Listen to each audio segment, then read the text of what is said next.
Happy Sunday, Heartway fam. Thank you so much for joining us for another week of Heartway at Home. We're so excited you're here. You make this community what it is. Hey, if you enjoy Heartway at Home and it impacts you in any way at all, make sure to like, subscribe, and share it with your family and friends. It can impact them just as much as it impacts you. So coming up, we're gonna sing some worship together. We're gonna be led in meditation, and then we're gonna share an incredible word with you. We hope you enjoy.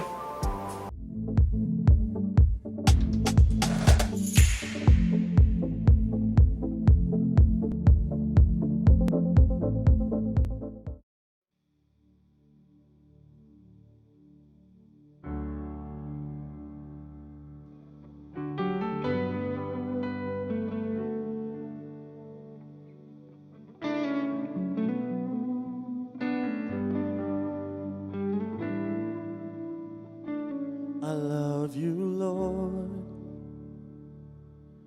for your mercy never fails me. All my days I've been held in your hands. From the moment that I wake up until I lay my head, oh, I will sing of the goodness of God. And all my life you have been faithful, and all my life you have been so, so good. With every breath that I am able, oh, I will sing of the goodness of God.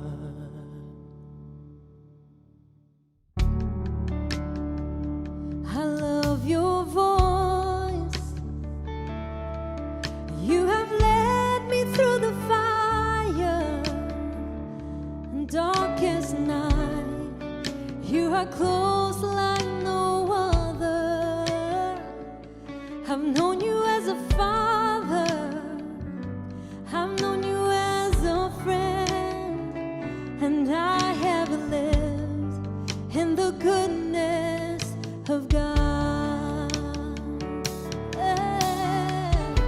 And all my life you have been faithful, and all my life you have been so, so good.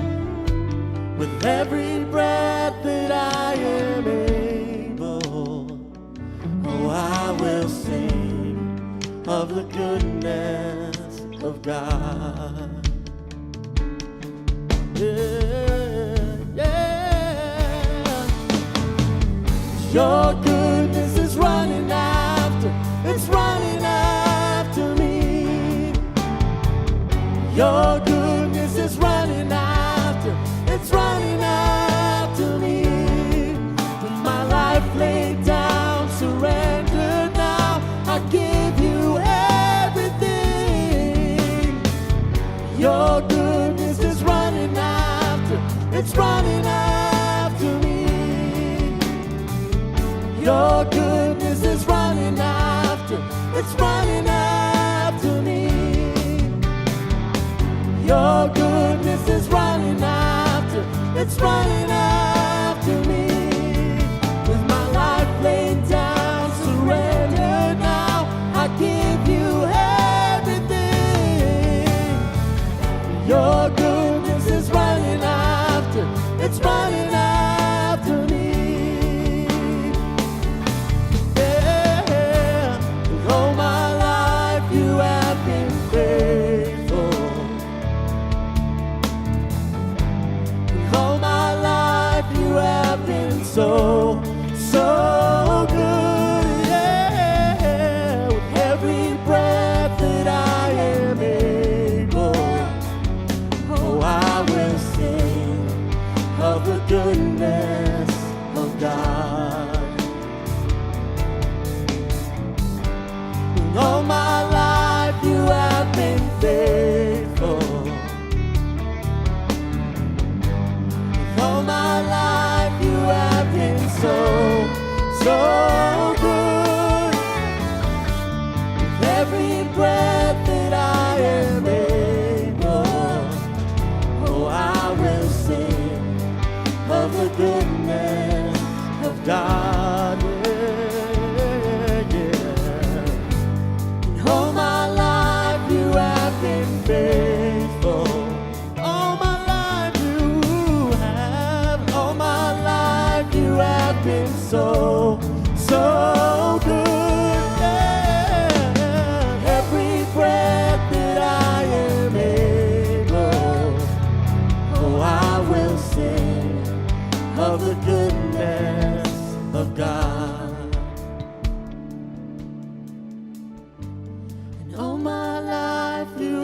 been faithful. Yes, you have, Lord. All my life you have been so, so good. With every breath that I am able, oh, I will sing of the goodness of God. Yeah. Oh, I will sing of the goodness of God. Yeah, yeah. I will sing of the goodness of God.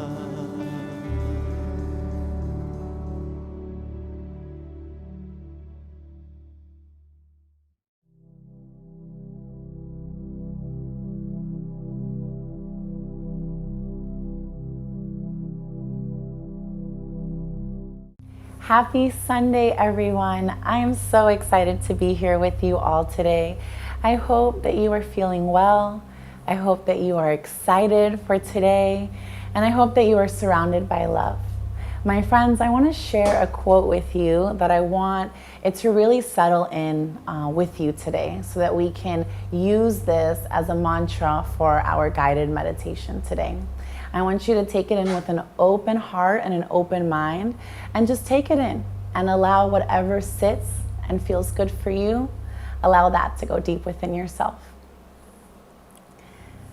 Today I decided to forgive you, not because you apologize or because you acknowledge the pain that you caused me, but because my soul deserves peace.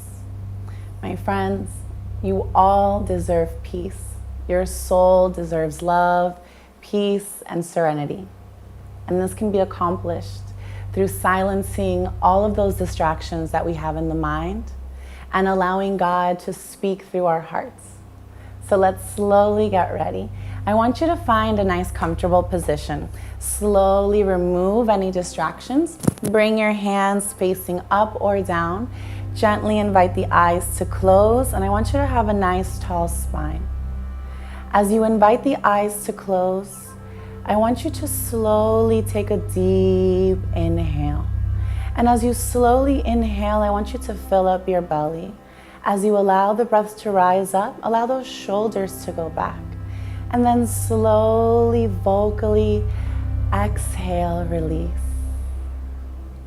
Again, slowly inhaling, fill up the belly.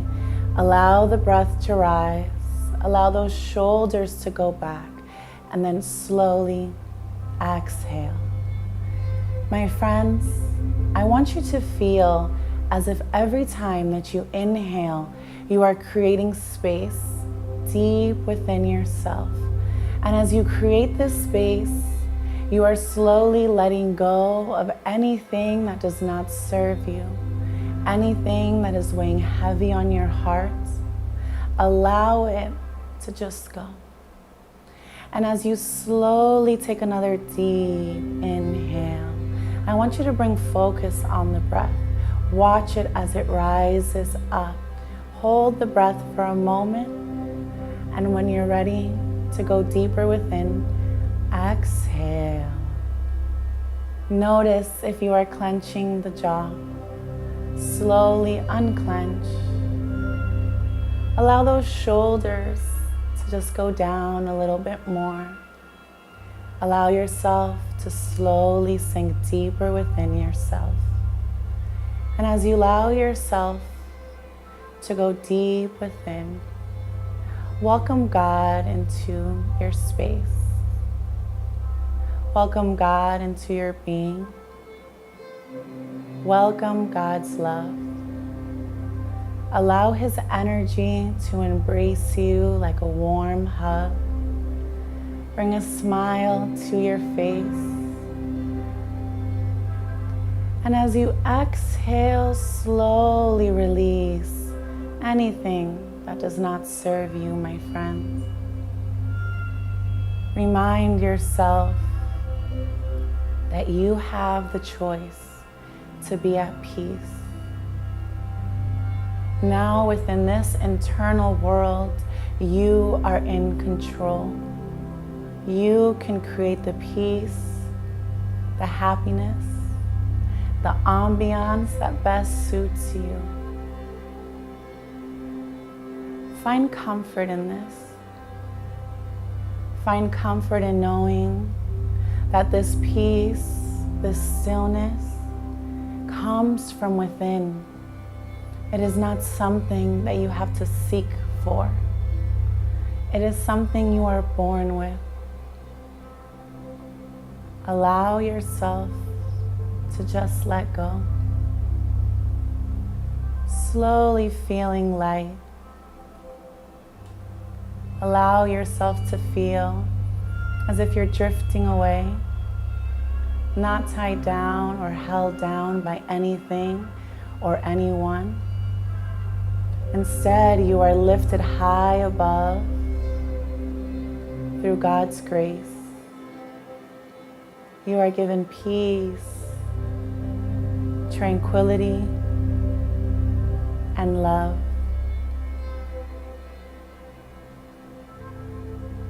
Allow yourself to sit in this space, to be in this space, to be in this very moment.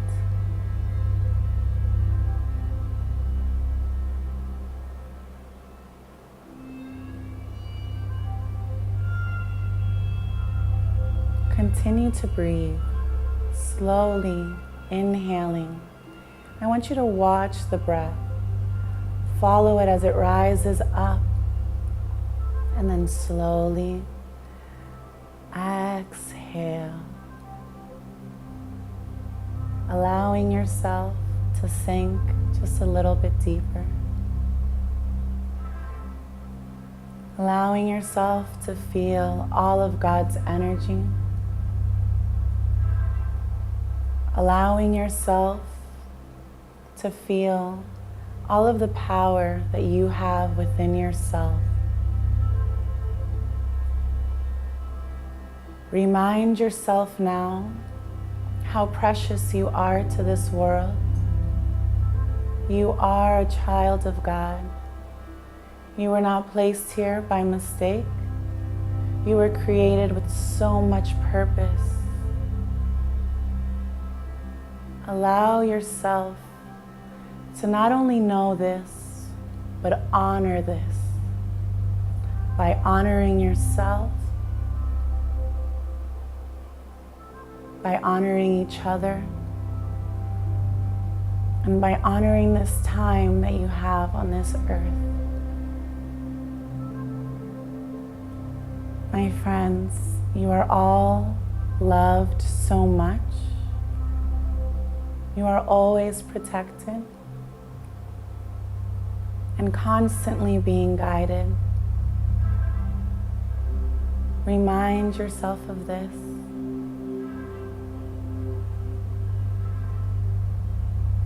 If you ever feel lost, close the eyes, go deep within, and allow God to be your guide.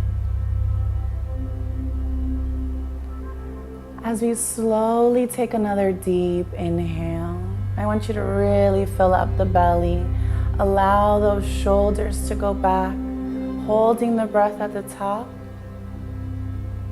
And then slowly exhale. I want you now to slowly bring your awareness back within.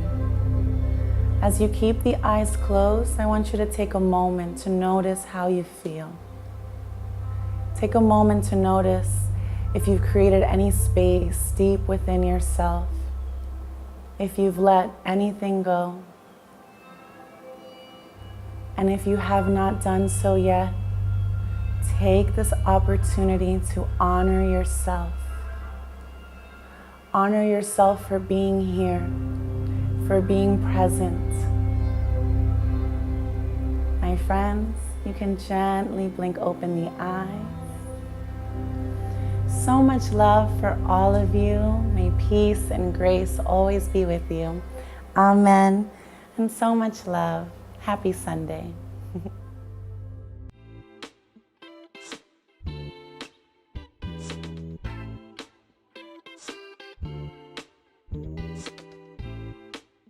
Hey, Heartway fam, happy Sunday. We are so excited to be sharing with you all on this beautiful Sunday morning. Today, we're going to be sharing with you all about the dangers of familiarity. Many of you know I'm still in school. I've been in school, it feels like forever. I go to a seminary called Fuller Seminary in California. And so for the last 3 or 4 years, about once or twice a year, I make my way over to California. And I love it because it's so beautiful there. And I happen to have friends who live in some very cool places. One of my friends used to have an apartment right by Runyon Canyon. And so if you're from that place is somewhere where you can experience some incredible hikes and see some of the most beautiful views of the city. I have another friend of mine who lives in Hollywood near the mountains. Every time I go to these people's homes, it's like I'm in Disney World because the scenery is so epic and it's so not what I'm used to living here in Florida. But my friends who live there, that's not how it is for them because they're just used to it. This is normal to them. Why? Because the more familiar we become with people, places, and things, the more we end up taking them for granted. With familiarity, life kind of becomes mundane and things lose their value, their appreciation, their significance in our eyes. In fact, a lot of us have gotten to the point where our familiarity with routine, our familiarity with our ordinary lives has caused us to become blinded to the beauty and the grace of what's right in front of us all the time. See, what you call a tree is not simply a tree. What you call a person is not only a person. What you call a dog is not just a dog. Everything that exists in our universe is an expression of divinity. This is why the scriptures speak of all of creation as God's masterpiece. Everything is connected to everything else, and everything that we can see with our eyes is showing us an aspect of who God is. This is why the scriptures in the book of Psalms multiple times will tell us to marvel at God's work, marvel at the Lord's doing. Why? Because one of the prerequisites of God's presence in and through everything is a sense of wonder. And the only way you can embody a sense of wonder at the really unfathomability of existence is by making room for mystery. Because if you think you have everything figured out, if life and existence becomes familiar to you, if it just becomes normal to you, which by the way, there's nothing normal at all about existence, then it loses its power. You don't see everything for the beautiful miracle that it really is. Which is why familiarity oftentimes ends up creating indifference within us. There's a rabbi by the name of Abraham Joshua Heschel, and he has this wonderful quote. He says these words, "As civilization advances, the sense of wonder declines. Such decline is an alarming symptom of our state of mind. Humankind will not perish for want of information, but only for want of appreciation. The beginning of our happiness lies in the understanding that life without wonder is not worth living." Think about that statement for a moment. Why is it that according to him, as civilization advances, our sense of wonder declines? Because the more knowledge we attain, the more information we come across, the more we think we know. And when you think you know something, you can no longer be open to surprises. And so really the invitation of spirituality is for us to learn how to see through the eyes of a child again, to approach our life with a deep sense of curiosity, never having everything all figured out. In the gospel accounts, there's a story about Jesus when he begins his teaching ministry. And one day he was speaking to the crowds, and the scriptures say that people were amazed at his demeanor. They were amazed at the authority with which he was teaching. And yet there were other people there in the crowd who started to complain and grumble. And this is what they said about Jesus. They said, "Isn't this the carpenter's son? Don't we know his mother and his brothers and his sisters? Why are people so amazed at this man? He's just an ordinary person." And because of that, they couldn't receive what it is that God was seeking to communicate through Jesus in that moment. Why? Because, oh, that's Joseph's son. That's the carpenter's son. They knew Jesus came from a poor background. What could he possibly have to teach us? In the Gospel of John, when Jesus is of his students go and find a man by the name of Nathanael, and they ask him to come and follow Jesus. And Nathanael responds to this invitation by saying, "What good could come out of Nazareth?" Because of course they said that this Jesus was from Nazareth. And so he says, what good could possibly come from Nazareth?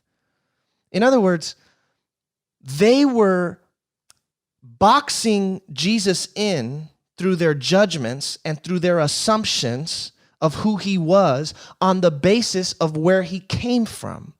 Oh, you're from Nazareth? That must mean XYZ. How often do we do this to people? Oh, that's a Democrat? That must mean XYZ. Oh, that's a Republican? That must mean XYZ. Oh, that's a black person? That must mean, that's a white guy? That must mean, that's a police officer? That must mean, and all of a sudden we bring all of our assumptions into the conversation. And at that moment, we're not seeing things clearly. In fact, the scriptures say that Jesus could do no miracle in his hometown because of the people's lack of faith, because of their familiarity. And so I wonder how often we are missing out on the miracle of everyday, ordinary life because we've become familiar and because everything has become so routine. So what we want to share with you all today is 4 dangers of familiarity. And so start us off with the first one. Yeah, so the very first one is how familiarity causes us to miss out on the beauty of ordinary life, our everyday life. How much are we missing out on? It's funny because we have lived in this home for about 6 years, right? 6 years. I think we're going on 7. And the other day, we were just hanging out in the patio. You know, within the past 2 years, we've been spending a lot more time in the patio and just a lot more time outdoors and just enjoying our neighborhood. But more recently, we were sitting outside and we were just admiring the sounds, the beautiful sounds of the birds. We see all these like beautiful birds come up to our fence. We see all these beautiful reptiles just passing along through the patio. And our dog tries to eat all of them. Yeah, and plays with all the rocks and all the plants. But it's funny because we had a moment where we were like, isn't this so cool how we get to experience all of this beauty right here in our very own home? And like I said, we've lived here for 6 years. And it's been here all along. It just wasn't until we decided to open up our eyes and experience something new and fresh that we were able to see all of the beauty. Now I actually meditate to the sounds of the birds because they're so beautiful in the morning. And it's crazy to me that that's been there all along. The whole time that we've lived here, they have been there and I have never recognized them. So how many times are we doing that with our lives, doing the same things every single day, but never seeing anything new or never seeing the beauty within everything? Also, too, with my garden, I have developed this new practice where I go outside and I just it's kind of like a little meditative walk where I walk around, look at all my plants and look at all the new growth that they have.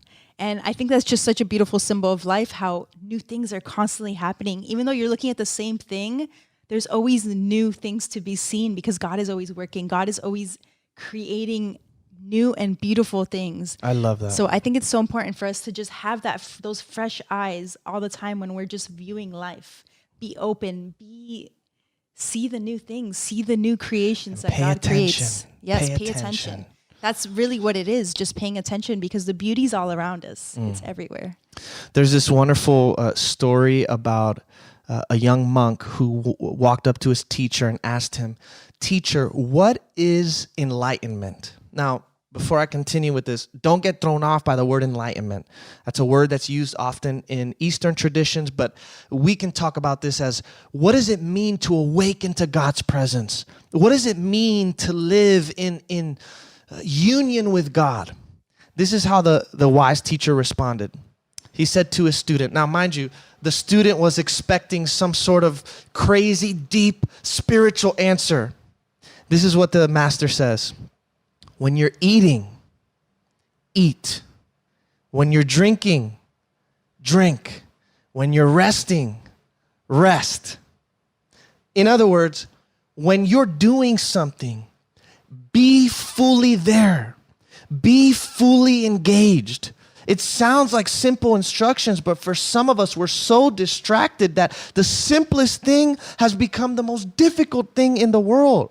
Most people, when they're eating, they're not just eating. When they're drinking, they're not just drinking. When they're resting, they're not just resting because their mind is preoccupied with a million different things. What the wise teacher was telling his student in this moment was, bring a state of presence into everything it is that you do. Bring a state of loving awareness into every action, every interaction that you have with others, every chore that you do, every job that you must take care of, every responsibility you have. When you're doing it, be there now, fully engaged. It's challenging to do that in our culture because we live in such a consumeristic kind of culture. And we live in a culture that is overstimulated. We're constantly being overstimulated, especially with our phones. And I'll be the first one to tell you it happens to me all the time. Many of us we've become adrenaline junkies. We're always looking for that next thing to do, and we miss everything that's happening in the present moment. This is why in the Catholic tradition, they actually speak of the present moment as a sacrament. Sacrament simply means a means of grace, a means through which God communicates the divine presence to us. The sacrament of the present moment. If you want to experience God's grace, if you want to access God's love and God's presence, it can be accessed immediately in the present moment. But in order to be here now in this present moment, it requires letting go of the constant mental chatter that keeps us in the past or in the future. Yeah, I actually suffer a lot from anxiety. And a lot of that anxiety comes from just wanting to go, always feeling like I need to be somewhere other than where I am, always thinking about the future, always thinking about the past, always thinking, what can I do better? What can I do more of? How can I be better? And it came to a point where I had to just release all of that. Of course, I still struggle with that. I still always feel like I need to be doing more. I'm still a human being, and it still happens, but I have been working so much on just releasing that and being in this very present moment. That's why actually one of my tattoos, my hand tattoo, says be here now, because it's a beautiful reminder to me to be here in this very moment. This very moment is all we have. We don't need to be doing all these other things and always being on the go. Oftentimes society tells us that if you're going and going and going and doing a million different things, then you are successful. You are making it. But no, if you are at peace, that is my new thing now. If I am at peace, that is all that matters. If I'm at peace and I am happy and I'm enjoying this present moment, then I can enjoy the next moment that is to come. So here's the second danger of familiarity. Familiarity keeps us from seeing people with fresh eyes. I think about how often this has happened. I've done this.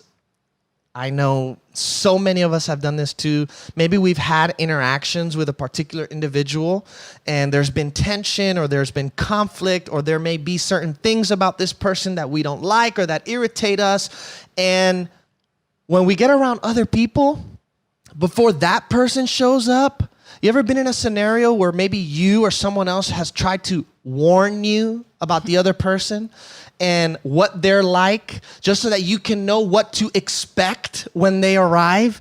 So now, not only you, but all the other people that you've infected with your judgments are only capable of interacting with this person through the prism of the past, instead of allowing this person to be freely who they are now in this moment.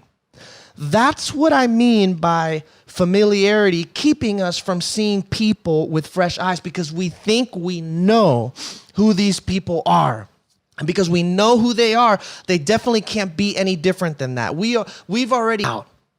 I can't tell you either how many conversations I've had with people, and even I've experienced this myself. I know you have, Emily, where we grow, we change, we evolve, but certain people in our lives are not used to that change. They're not used to this growth and evolution. They're not used to this version of who we are, and they can't see us for who we are now because they still think that we're the person we used to be or who they thought we used to be. And so begin to notice and recognize how often you make assumptions about people and how that keeps you disconnected from who they really are. See, there are people who are made in the image of God, who are there to teach us and show us a glimpse of divinity if only we would open our eyes to see it. There are people who are these image bearers of God, and then there are the judgments that we layer on top of them, what we are believing about these people, which then cause us to separate ourselves from them. And in reality, it's very difficult for people to feel like they can be themselves when that is how other people see them and treat them. And so when you know what that has felt like for yourself, you try and avoid that when it comes to the way that you interact with others. Yeah, you know what little thought just came to me? When people say, oh, they're never going to change. Mm-hmm. They don't change. Just because, like you said, I personally have experienced where people closest to me, they thought that I didn't really change. They're like, you're being fake. They were never able to see me with fresh eyes. Of course, now we're past that. But during the beginning of just my spiritual journey, my spiritual walk of me just opening up and awakening to the God that is within me, that was such a big shift. But what I was going to say about change is oftentimes we think that others don't change, but really look at yourself in the mirror. You're the one that's not changing. Yeah. It's probably you who's not looking at the situation with fresh eyes.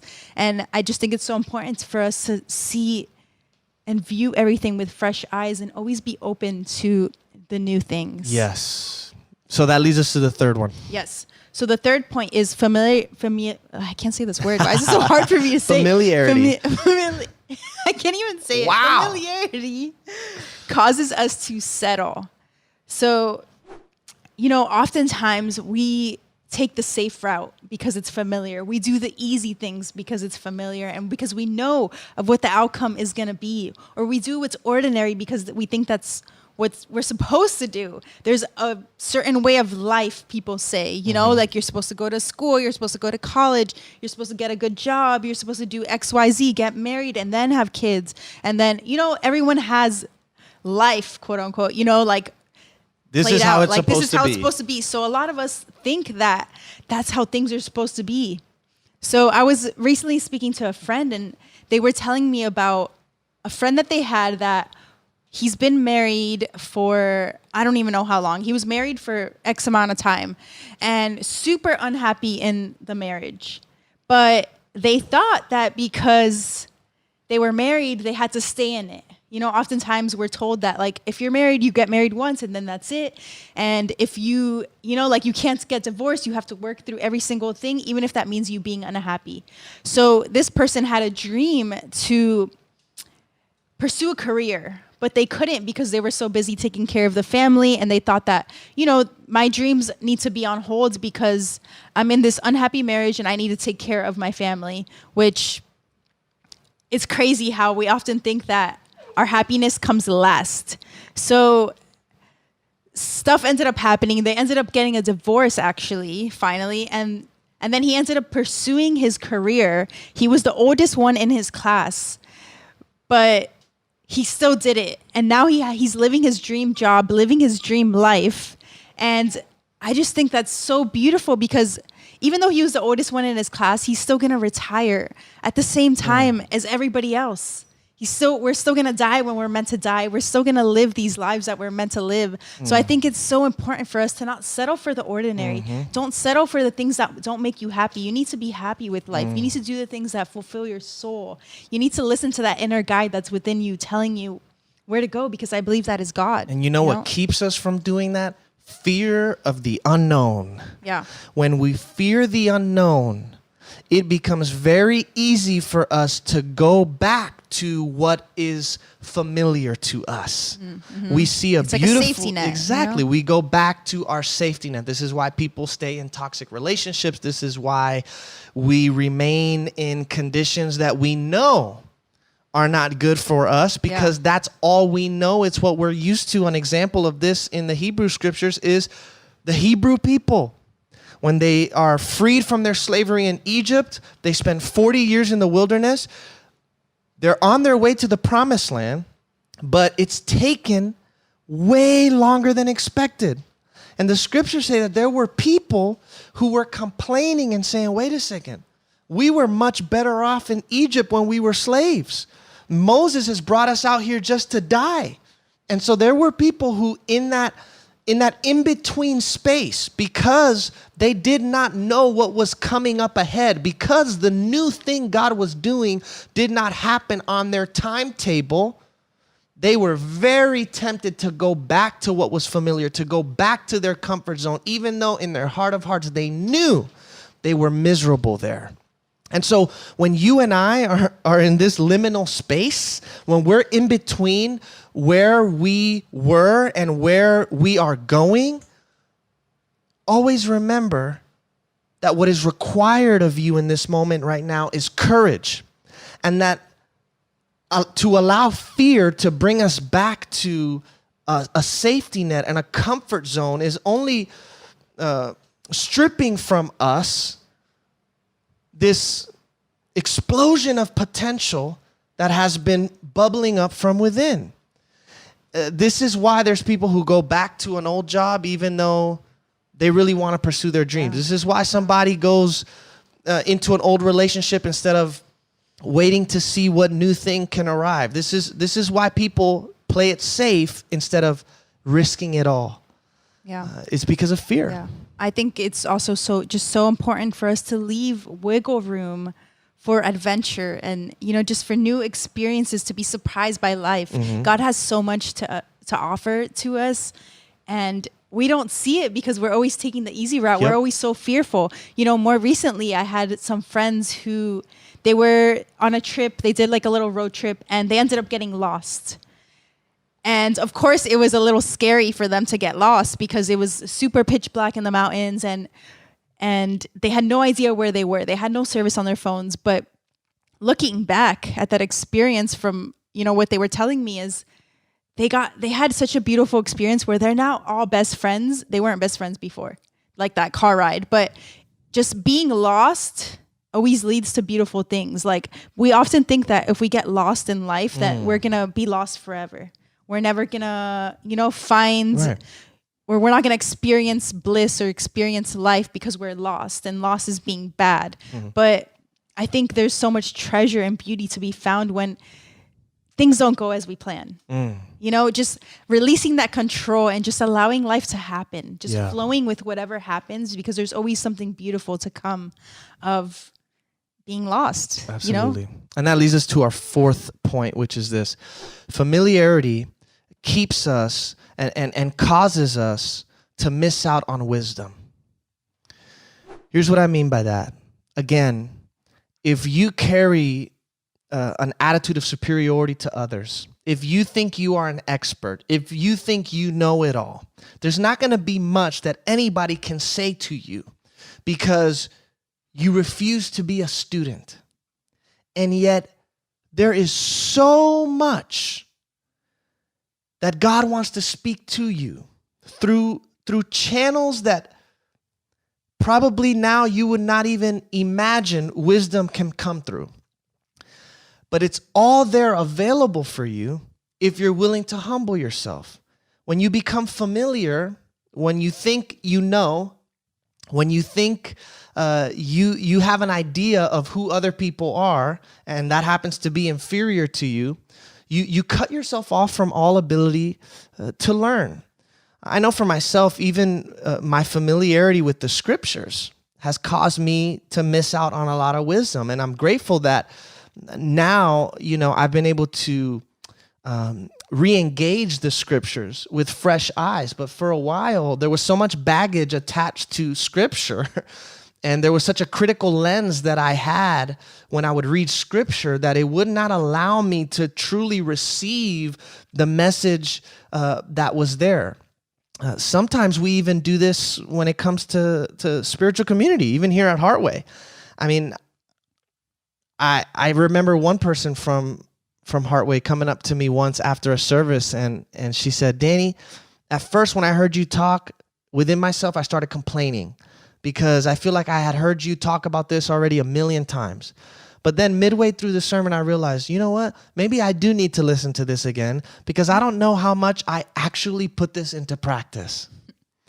And I was like, wow, that's a wonderful realization. But it's the truth. If we think, oh, I already got this down, then where's the room for growth? Where's the room for transformation? One last thing I want to say about this. I have recognized in my journey of self-discovery and self-awareness, there's so much that you can learn by listening to the words that come out of your mouth. I started noticing how there would be days where before I would go somewhere or before I would do something, I had already decided beforehand in my mind how it was going to go. Oh, this is going to be a terrible day. Oh, this is going to be a bad meeting.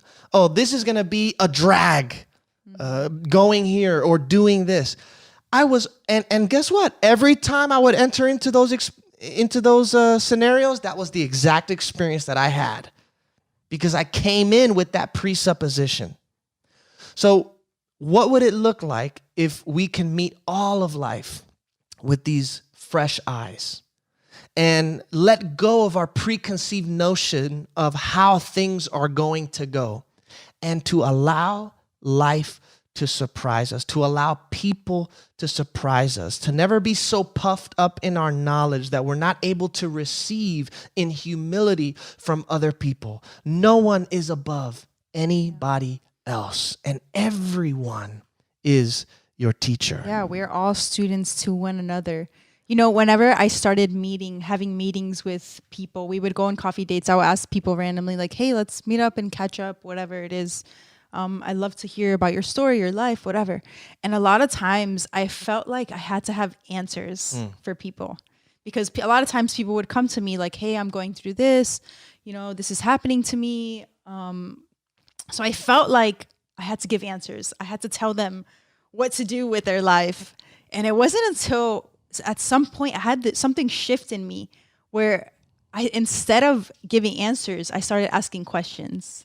So what came from that is I began to be the student. I started learning so much more about myself, and then I was allowing others to learn so much more about themselves. And it just had this like beautiful shift where now I kind of just view everything as my teacher. So, but the point of that is just, we don't always need to have the answers. A lot of times questions are good. It's good to ask questions and good to learn from others and good to learn from even our own questions, because I believe that all of our answers are within. Nobody has the answers to your life. Nobody knows what you really need besides yourself. And if you don't think you can learn from someone, that's exactly who you need to learn from. Yes, 1,000%. Yes. That's a good way to wrap up. Yeah. Well, thanks for joining us.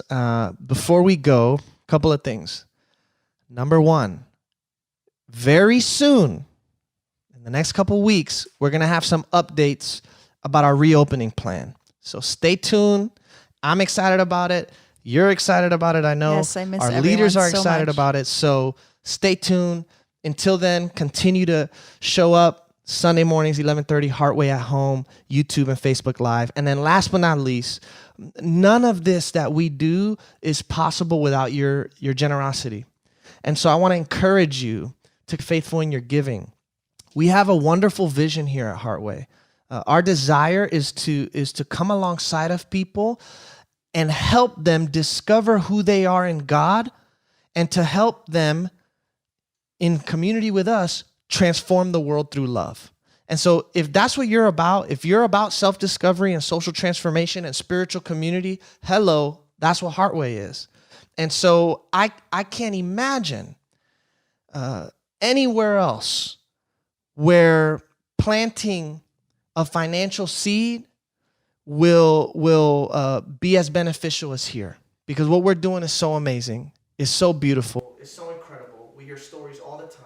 And so I want to say thank you. Thank you to you guys. And if you want to give, it's heartwaychurch.com/give, or you can text your dollar amount to 84321. All right, you guys. Love you. Have an incredible We'll see week. ya.